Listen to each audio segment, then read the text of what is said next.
Meus amigos e minhas amigas, bem-vindos a todos e a todas. Eu me chamo Ronaldo Bicário e estou aqui para conversar com vocês sobre as grandes questões do setor elétrico aqui no Brasil e no mundo. Esse é o Curto Circuito, um programa do Grupo de Economia da Energia do Instituto de Economia da UFRJ. Segundo o relatório, publicado em setembro passado, um salto na poluição por gases de efeito estufa nos Estados Unidos ajudou a elevar as emissões globais no primeiro semestre desse ano. Isso pode ser um presságio do que está por vir com a agenda pró-combustíveis fósseis e contra as energias renováveis de Donald Trump.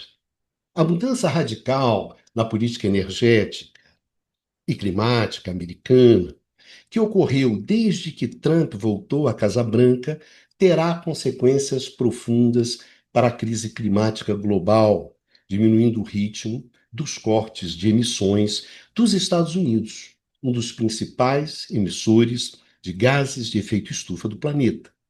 O tema desse curto-circuito 81 é justamente essa inflexão radical da política energética americana, implementada por Trump, as suas causas, as suas consequências, como se chegou a ela e quais são os seus desdobramentos para a transição energética americana e mundial. Antes da gente começar a nossa discussão, eu gostaria de lembrar que, se vocês quiserem se aprofundar na discussão sobre o setor elétrico, nós temos um canal no YouTube específico para o curto-circuito, no qual vocês encontram de forma estruturada toda a discussão que a gente vem desenvolvendo aqui no canal do Instituto de Economia da UFRJ ao longo desses últimos 4 anos de programa. O canal se chama simplesmente Curto-Circuito. Se vocês entrarem no YouTube e pesquisarem por canal curto-circuito, vocês encontram tranquilamente. Agora, se vocês quiserem ouvir esse programa no formato de podcast, basta procurar nos melhores tocadores de podcast por canal IE-UFRJ ou por curto-circuito, que vocês encontram tranquilamente tanto o podcast do canal do Instituto de Economia quanto o podcast do programa. Cabe lembrar sempre que todos os links para esses recursos e também para os vídeos e textos citados nesse programa encontram-se na descrição desse vídeo aqui embaixo no YouTube. E por último, meus amigos e minhas amigas, não se esqueçam de dar um like nesse vídeo para ajudar a levar o conteúdo do curto-circuito para mais gente. Vamos então ao trabalho, começando pela bipolaridade da política energética americana, dividida entre as visões radicalmente distintas de democratas e republicanos sobre a relação entre mudança climática e energia. Distinção que se radicalizou violentamente no segundo mandato de Donald Trump na Casa Branca, que, como a gente vai ver agora, não é nova.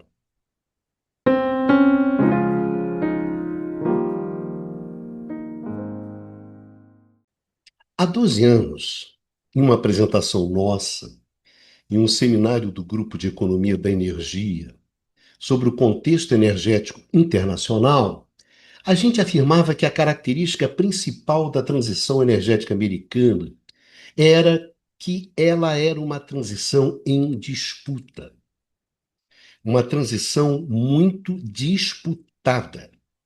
Diferentemente de outras transições, como a transição chinesa ou a transição alemã, por exemplo, no caso americano havia em torno das políticas públicas voltadas ao enfrentamento do aquecimento global uma drástica divergência, a começar pela própria necessidade de existência desse tipo de política. Se vocês quiserem dar uma olhada nessa apresentação, o link está na descrição desse vídeo. O que é interessante é que, inicialmente, essa divergência, ela não era um traço definidor do embate partidário americano. Nas eleições presidenciais de 2008, entre o democrata Barack Obama e o republicano John McCain, ambos reconheciam a necessidade de enfrentar o aquecimento global. E a divergência, ela se dava em torno das políticas públicas mais adequadas a esse enfrentamento. Quero lembrar que o Obama, ele surge no cenário das plenárias democratas americanas naquele ano, justamente defendendo um forte programa de aceleração do desenvolvimento econômico sustentado pelas energias verdes. Obama colocava a transição energética como o fator estruturante do seu programa de governo. Em um artigo que nós escrevemos em dezembro de 2008, sobre a política energética proposta por Obama, cujo link segue na descrição desse vídeo, nós dizíamos o seguinte, abre aspas, pode-se afirmar que o principal objetivo da política energética do novo presidente americano é o combate à mudança climática global. Será esse o objetivo que irá hierarquizar o seu conjunto de políticas públicas, e serão os impactos e os desequilíbrios gerados no seio desse conjunto, a partir dessa opção, é que ele vai ter que administrar se quiser garantir a sustentabilidade no tempo de sua política. Se o principal problema é a dependência dos combustíveis fósseis, a solução, então, é propor um novo conjunto de fontes energéticas para a América. Essa opção implica incentivar as fontes renováveis e penalizar as fontes convencionais. Em outras palavras, há que se incentivar a nova energia e se penalizar a velha energia. Fecha aspas. Em 2009, o acordo sobre o aquecimento global parecia fazer parte da sólida onda de entusiasmo que elegeu Barack Obama. Com a troca de poder em Washington, houve um chamado bipartidário para ação, para enfrentar o problema. Parecia que havia consenso sobre as mudanças climáticas. Ao longo do ano, né, de 2009, houve um pequeno avanço legislativo na pauta climática de Obama. No entanto, a partir daí, o jogo mudou completamente. Depois de 2009, ao longo dos seus 2 mandatos na Casa Branca, Obama não conseguiu aprovar nada no Congresso americano envolvendo o avanço na luta contra o aquecimento global e a mudança climática. Essa inversão no jogo político da mudança climática, ela é muito bem contada em um programa da rede pública de televisão americana, a PBS, chamado Frontline, cujo título é Climate of Doubt, ou Clima de Dúvida. No programa, é possível ver como em 4 anos, de 2008 a 2012, o interesse da opinião pública sobre as mudanças climáticas, que era um tema polêmico no qual os políticos de ambos os lados pareciam dispostos a agir, esse interesse ele esfriou consideravelmente, com os políticos passando inclusive a ignorá-lo, manifestando um certo ceticismo sobre ele. O programa procura justamente desvendar o que está por trás dessa reviravolta tão drástica, né? E investiga as organizações que lutaram contra o establishment científico para mudar a direção do debate climático.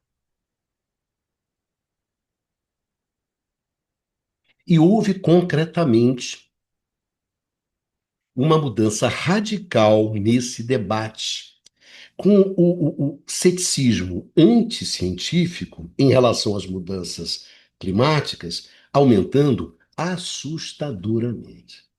Quer dizer, o programa é muito bom e vale a pena dar uma olhada. Os links para o programa e para a transcrição em português do seu áudio estão na descrição desse vídeo. A questão fundamental é que já nas eleições de 2012, entre o Barack Obama e o Mitt Romney, a divisão radical entre democratas e republicanos em relação à mudança climática, aquecimento global e energia já estava solidamente estabelecida, com os democratas defendendo a necessidade de haver políticas públicas voltadas para o enfrentamento do aquecimento global e com os republicanos negando essa necessidade. É evidente, gente, que em um quadro político fortemente restringido pelo bipartidarismo, existem republicanos que apoiam as chamadas políticas verdes. E existem democratas que são contra essas políticas. Porém, em termos de política partidária, vale a divisão entre democratas pró-políticas climáticas e republicanos contra políticas climáticas. Também é evidente e cabe chamar a atenção que, em um país fortemente marcado pelo federalismo, as unidades da federação elas têm um papel importante na definição das suas políticas energéticas. Portanto, falar em uma política energética americana pode aparentar uma certa homogeneidade, uma certa integralidade, que não é verdadeira. Justamente não é verdadeira diante da diversidade existente entre os estados, que é garantida pela força do próprio federalismo americano. No entanto, o peso do governo federal ele é muito significativo, principalmente quando a gente fala em termos de incentivos e penalidades às fontes de energia, principalmente os incentivos creditícios, os incentivos fiscais. E, além disso, não se deve esquecer que a transição energética, ela exige coordenação, ela exige escala, ela exige financiamento. São requisitos que o governo federal tem muito mais condições de preencher do que os governos estaduais. Então, desse modo, a política energética defendida por Washington tem um peso importante na definição da evolução da transição energética americana, embora o peso das políticas definidas pelos estados, esse peso ele não deve ser negligenciado. Então, feitas essas ressalvas, o importante a salientar é que Trump, de volta, né, de fato, ele não é um ponto fora da curva, mas apenas mais um momento da bipolaridade da política energética americana. Uma bipolaridade que não é inaugurada por ele, mas do qual ele apenas é uma das faces. Então, nesse sentido, é muito difícil de se falar em uma transição energética americana. Na medida em que se tem uma política energética pendular, definida a partir dos ventos eleitorais, fica muito difícil de se falar em uma política de Estado que transcenda os governos e apresente uma continuidade via as instituições do Estado americano. Na verdade, mais do que difícil, porque a partir do momento em que Trump ataca as instituições, justamente tentando desconstruir essa continuidade, a integralidade da política energética americana no tempo, ela simplesmente ela vai para o vinagre. Porque no final não resta nem mesmo a continuidade institucional.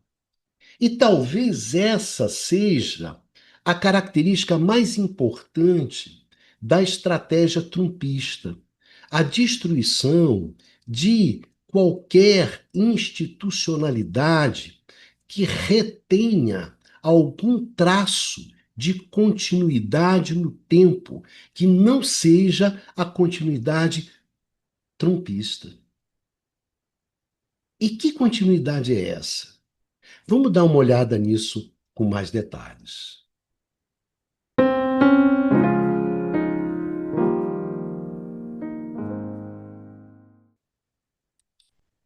A continuidade trumpista, ela é marcada pelos incentivos aos combustíveis fósseis e pela penalização das energias renováveis. Note bem que não é simplesmente a retirada dos incentivos às renováveis dados pelos democratas, mas a introdução de penalidades a essas energias. Não se trata simplesmente da retirada de incentivos, mas da introdução de desincentivos. É aquilo que alguns chamam de destransição energética. Destransição energética. Nas primeiras horas do seu novo mandato, Donald Trump assinou vários decretos específicos na área de energia, sendo o mais importante aquele que declara emergência energética. Em contrapartida, um contraponto didático à emergência climática dos democratas. No trade-off entre segurança energética e mudança climática, que nós já discutimos várias vezes aqui no curto-circuito, o Trump colocou a sua mão pesada no prato da balança da segurança energética. Em seu primeiro mandato, em 2016, o Trump assumiu a presidência dos Estados Unidos, prometendo reverter a chamada guerra contra o carvão e reindustrializar o país com foco na produção energética baseada em combustíveis fósseis. O contraponto aqui às políticas do seu antecessor, o Barack Obama, ele é pedagógico. Se no centro do desenvolvimento democrata estão as energias renováveis, no centro do desenvolvimento republicano estão os combustíveis fósseis. E mais do que isso, e aqui é que está o pulo do gato, que vai ser radicalizado no segundo mandato. Mais do que não garantir o desenvolvimento econômico e social, as renováveis, elas impedem esse desenvolvimento, de forma que mais do que deixar de ser incentivadas, essas energias, elas devem ser desincentivadas, ou seja, penalizadas.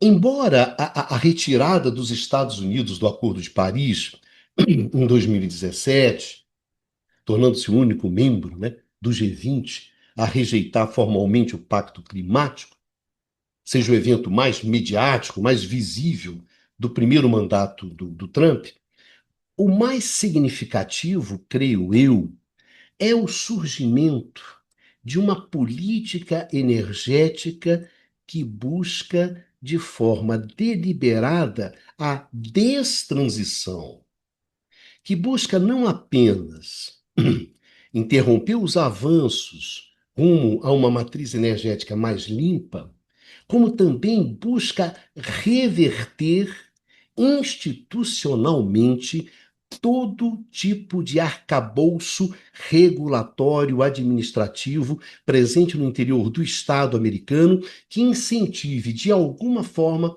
esse avanço. E isso, meus amigos e minhas amigas, concretamente, representa uma radicalização significativa, mesmo em termos republicanos. E essa política de destransição radical que Trump vai procurar consolidar no seu segundo mandato. Entre as primeiras medidas do novo governo, destaca-se o decreto que declarou emergência nacional energética, já no dia da posse, sinalizando a prioridade conferida ao tema no novo governo. E isso se traduziu em fortes incentivos aos fósseis e dificuldades crescentes para as renováveis.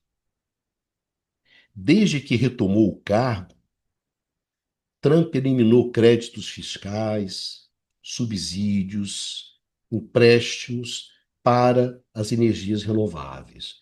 Dificultou o licenciamento de novos projetos de energia limpa, tornou mais difícil a obtenção de equipamentos de geração de países considerados inimigos.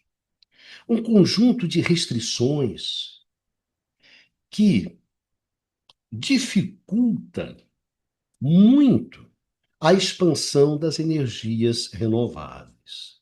E culminando com algo que eu acho assim bastante simbólico e representativo dessa política agressiva contra as renováveis do Donald Trump, culminando com a proposta de lei orçamentária republicana, que contemplava a criação, nota bem, de um imposto sobre a geração de energia solar e eólica. Nota bem, um imposto. Não é simplesmente a retirada de subsídios, um imposto. Na aprovação final pelo Senado, em julho passado, esse imposto ele foi derrubado em troca do apoio de senadores republicanos recalcitrantes, de apoio desses senadores ao restante da lei. Lei chamada por Trump de One Big Beautiful Bill, ou seja, a grande e bela lei. Pois bem, a grande e bela lei simplesmente detonou o setor de energia renovável nos Estados Unidos no âmbito federal. No âmbito institucional, o grau de perseguição às renováveis chegou ao requinte da proibição do uso de certas palavras. O Departamento de Energia dos Estados Unidos, o DOE, ele adicionou os termos mudança climática, verde, descarbonização, a lista de palavras que não devem ser usadas em documentos oficiais. Nota bem, o DOE, o famoso DOE, a proibição vale tanto para comunicações públicas quanto internas. A lista de termos vetados, ela deve ser evitada em relatórios, solicitações de financiamento federal e até mesmo em apresentações internas. E além de mudança climática e verde, outras expressões foram banidas, como emissões, transição energética, sustentabilidade, energia limpa ou suja, pegada de carbono e créditos ou reduções fiscais. É evidente que a política energética implementada por Trump nesse segundo mandato, ela tem uma série de outros elementos que nós não vamos aprofundar nesse programa. O que nos interessa chamar a atenção aqui é o fato de que essa política, ela não é simplesmente, e presta muita atenção nisso, um corte nos incentivos, nos subsídios das energias renováveis.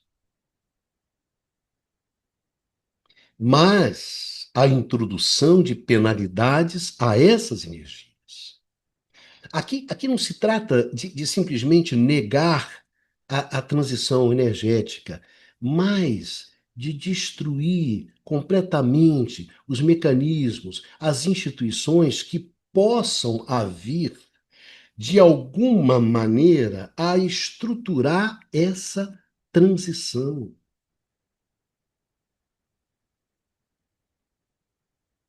É evidente que essa política ela tem razões e ela tem implicações que vão além da energia.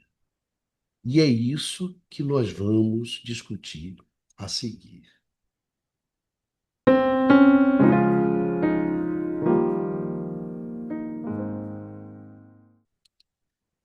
Com relação às razões, a estratégia trumpista é basicamente contrapor a uma inflação resultante da implantação de tarifas sobre as importações de bens, uma deflação resultante de um choque de oferta de energia.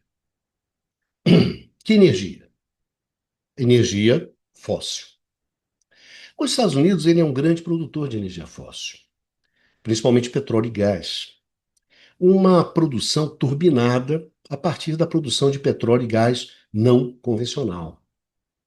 De tal forma que você tem recursos naturais para dar esse choque de oferta. E, de alguma forma, usar a disponibilidade de energia barata e abundante para alavancar uma reindustrialização do país. Agora, para fazer isso, é fundamental tirar a restrição ao uso dos combustíveis fósseis. Para isso, você tem que ignorar todo o problema associado ao aquecimento global e à mudança climática.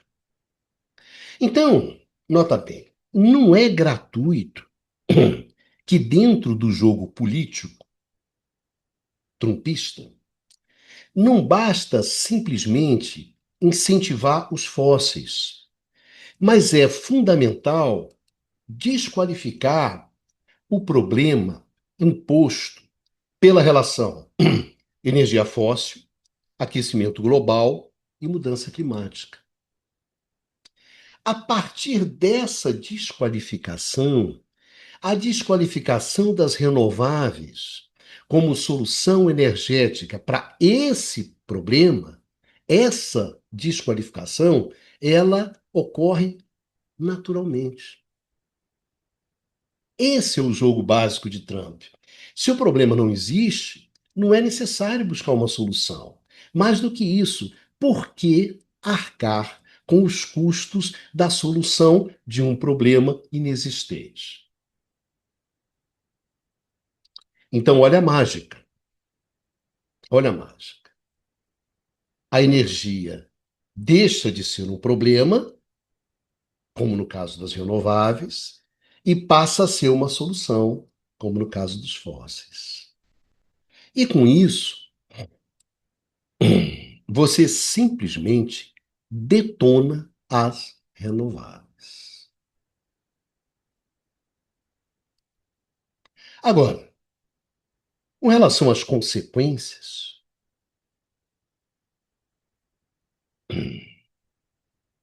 em primeiro lugar,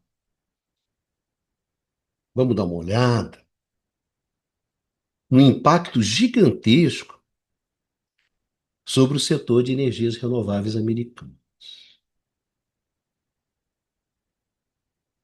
Algumas informações para vocês terem uma ideia. Projetos de energia limpa, no valor de quase 19 bilhões de dólares, foram simplesmente cancelados esse ano de 2000, né, neste ano de 2025. Os anúncios de investimento, eles caíram quase 20%.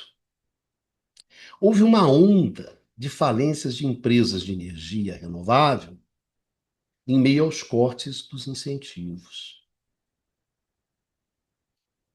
A consultoria de energia, a Wood Mackenzie, disse que a nova política energética do Trump, poderia reduzir as instalações residenciais de energia solar em até 46% até o final de 2030. A Bloomberg prevê que as adições de energia eólica terrestre elas vão atingir até 2030 30 gigawatts. E isso representa uma queda de 50% em relação ao cenário base da própria Bloomberg antes do projeto de lei do Trump.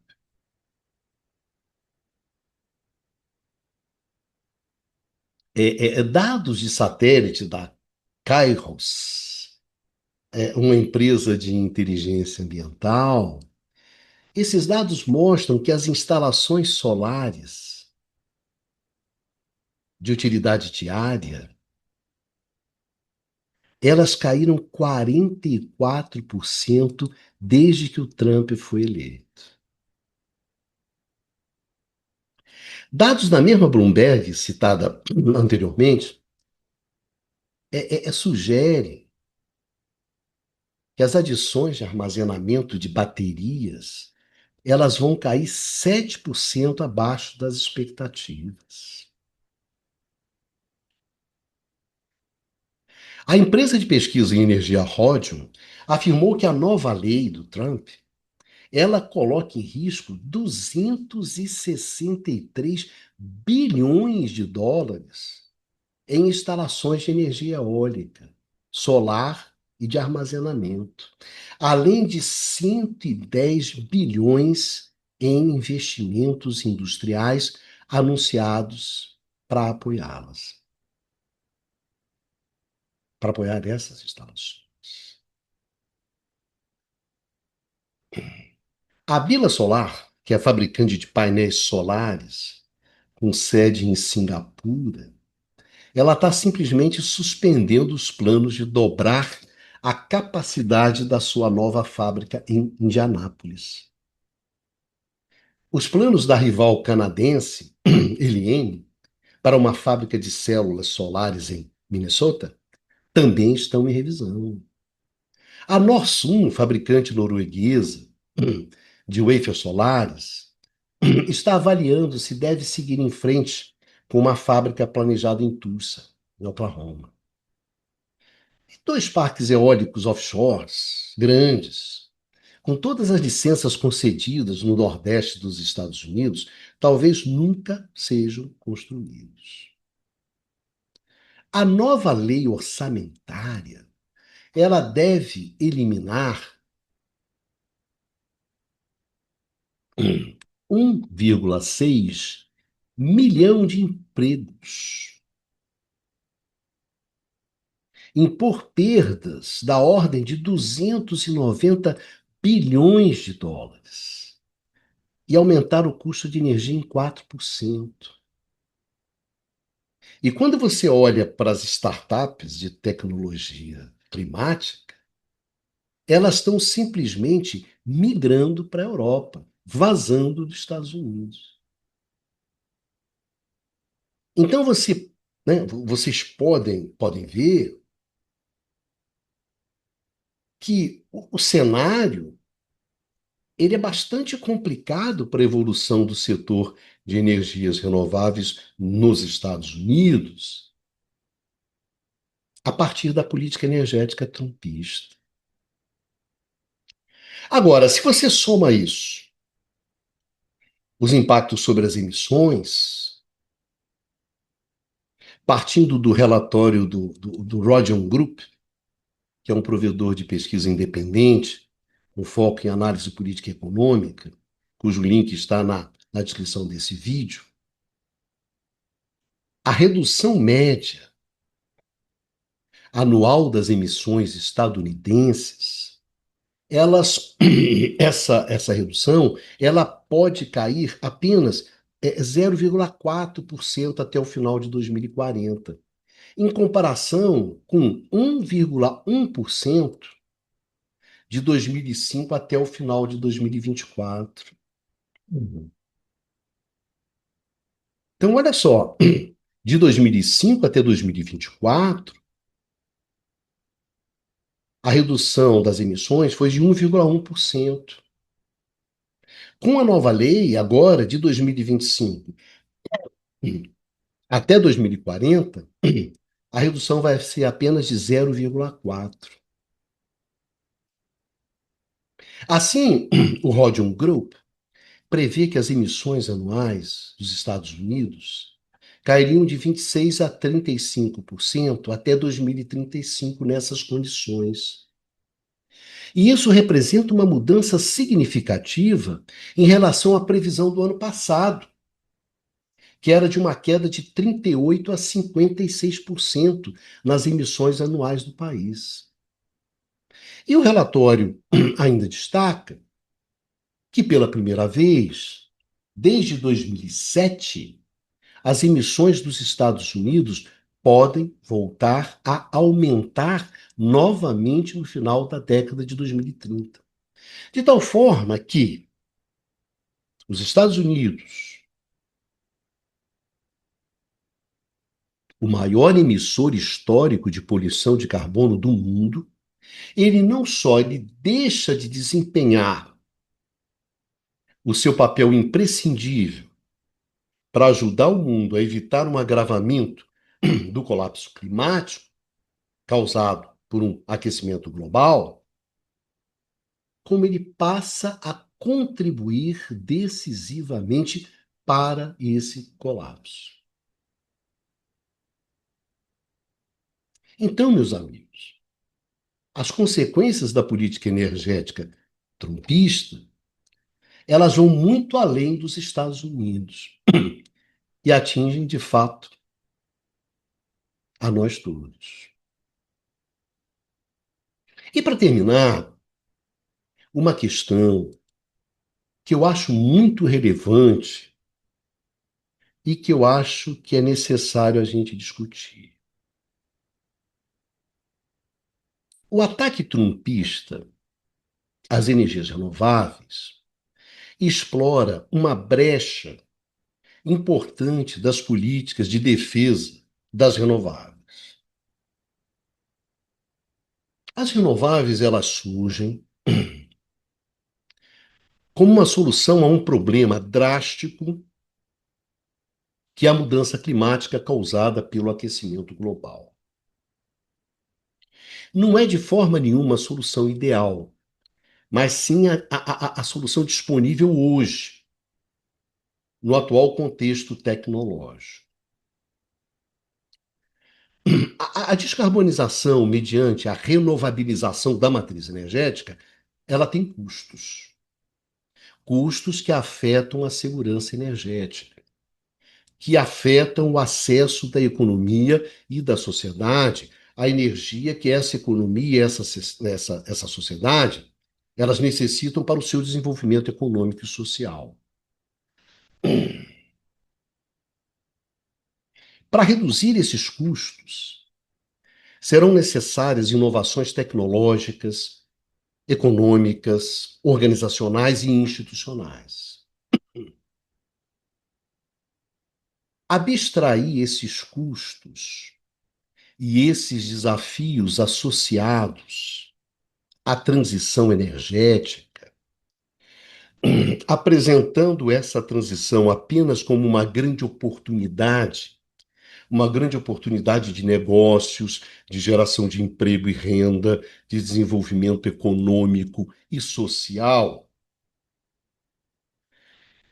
faz com que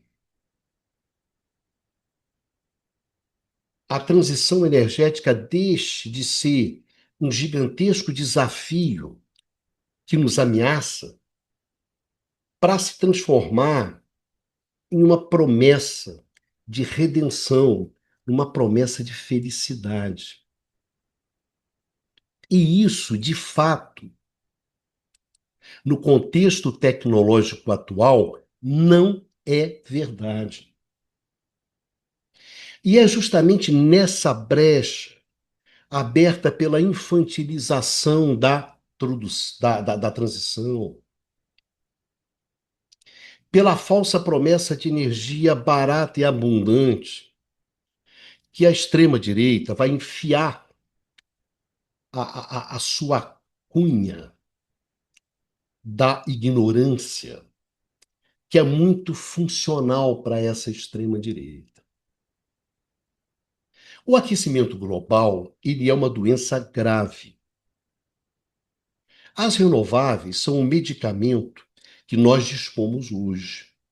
Esse medicamento, senhoras e senhores, tem efeitos colaterais pesados. Esconder do paciente esses efeitos é tão deletério quanto negar a doença. Por isso, se nós queremos realmente enfrentar o problema do aquecimento global, nós precisamos ir além da crítica ao negacionismo trumpista. Nós precisamos criticar também a romantização, a edulcoração irresponsável da transição feita pelos democratas. Uma romantização que vem desde o governo Obama.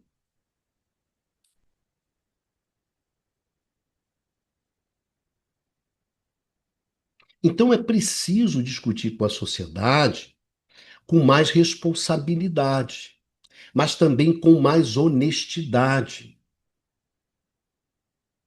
E isso vale para os Estados Unidos, mas também vale para o Brasil.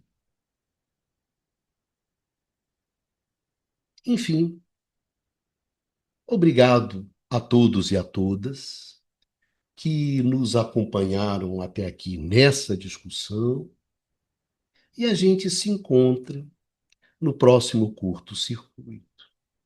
Vida que segue e se cuida.